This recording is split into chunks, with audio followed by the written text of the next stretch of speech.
الله أكبر الله أكبر الله أكبر لا إله إلا الله والله أكبر الله أكبر ولله الحمد.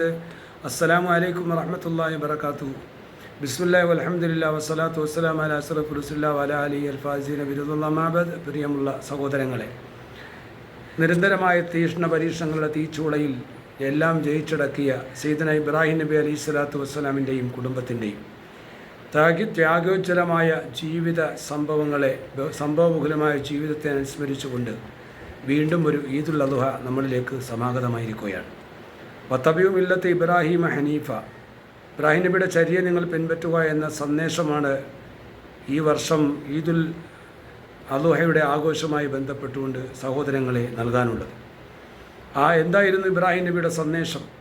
തൻ്റെ പ്രവാചക ദൗത്യം നിർവഹിക്കുന്നതിനിടയിൽ പ്രതികൂലമായ കുടുംബ സാഹചര്യം, നമ്രൂദിൻ്റെ അഗ്നിപരീക്ഷണം അടക്കം, തനിക്ക് ലഭിച്ച കുഞ്ഞിനെ ഉപേക്ഷിക്കലും ബലിയിറക്കലടക്കമുള്ള ജീവിതത്തിലെ തീക്ഷ്ണമായ പരീക്ഷണങ്ങളെല്ലാം അള്ളാഹുവിൻ്റെ ഇച്ഛയ്ക്ക് അനുസൃതമായി തൻ്റെ എല്ലാ സ്വയിച്ഛകളും ആഗ്രഹങ്ങളും മാറ്റിവെച്ച് ലോകത്തിന് മാതൃകയായി മാറിയ സയ്യിദന ഇബ്രാഹിം നബി അലൈഹി സ്വലാത്തു വസ്സലാമിൻ്റെ കുടുംബത്തിൻ്റെയും ജീവിത സ്മരണകളാണ് നമ്മുടെ ഈ ബലിപെരുന്നാളിൻ്റെ ആധാരം. കാബയുടെ നിർമ്മാണം മുതൽ, അവിടെ നിന്നുകൊണ്ട് കാബയിലേക്ക് ഹജ്ജിന് വേണ്ടി ക്ഷണിച്ചത് മുതൽ, മക്കാം ഇബ്രാഹിം, സഅയും, സംസമും ജംറകളടക്കം നമ്മൾ നോക്കിയാൽ ഇബ്രാഹിം നബിയുടെയും കുടുംബത്തിൻ്റെയും ചരിത്ര പശ്ചാത്തലത്തെ നമുക്ക് വായിച്ചെടുക്കാൻ കഴിയും.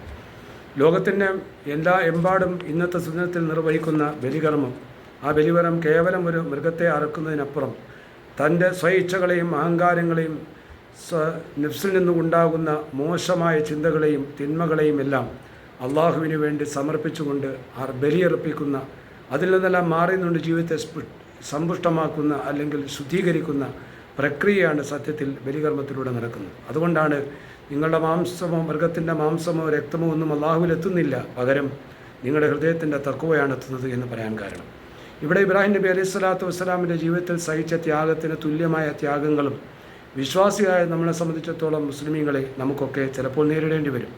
ആ സന്ദർഭങ്ങളെല്ലാം നമ്മുടെ ഇച്ഛകൾ മാറ്റിവെച്ചുകൊണ്ട്, ആഗ്രഹങ്ങൾ മാറ്റിവെച്ച് അള്ളാഹുവിൻ്റെ ഇച്ഛക്കനുസരിച്ചെല്ലാം സമർപ്പിക്കാനുള്ള ഒരു മനക്കരുത്ത് നേടുക എന്നതാണ് ഈ പരിശുദ്ധമായ ഈദുൽ അദ്ഹയുടെ സന്ദേശമായി നമുക്ക് ഉൾക്കൊള്ളാനുള്ളത്.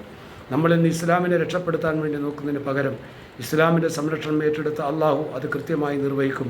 നമ്മളിൽ നിന്ന് നമ്മുടെ ഇസ്ലാം നഷ്ടപ്പെട്ടു പോകാതെ സൂക്ഷിക്കുക, തിന്മകളെ വെടിയുക, നന്മയുടെ പക്ഷത്ത് നിൽക്കുക. നാഥൻ തുണക്കട്ടെ. ഏവർക്കും ഈദ് ആശംസകൾ. അസ്സലാമു അലൈക്കും വറഹ്മത്തുള്ളാഹി.